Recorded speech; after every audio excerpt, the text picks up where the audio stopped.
عزیز الله فضلي ولې امنیتي ځواکونو نیولی دی؟ څه یې ورسره کړي دي؟ دا هر څه په دې ویډیو کې راسره وګورئ. د افغانستان د کرکټ بورډ پخوانی رئیس عزیز الله فضلي د امنیتي مسؤلینو لخوا نیول شوی دی.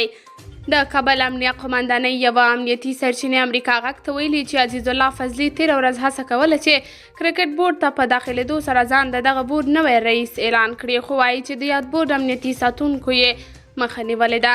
سرچینې امریکا غږ ته ویلي چې هغه د اسلامي امارت د مشر په نوم د خپلې مقررۍ جعلي مکتوب له ځان سره کرکټ بورډ ته وړی و. یادې سرچینې زیاته کړې چې وروسته د رئیس الوزرا د نوموړي د نیول کېدو امر وکړ چې ونیول شو. بل لور ته په کرکټ بورډ کې یوې سرچینې د نن ټکي اسیا رسنۍ ته هم ویلي چې نوموړی د رئیس الوزرا په حکم د تحقیقاتو لپاره بندي شوی دی. رسمي سرچینو تر اوسه پورې په دې اړه رسنیو ته څه نه دي ویلي. قدرمنو لیدونکو، تاسو د دې موضوع په هکله څه نظر لرئ؟ کمنټ کې شریک او چینل سبسکرایب کړئ.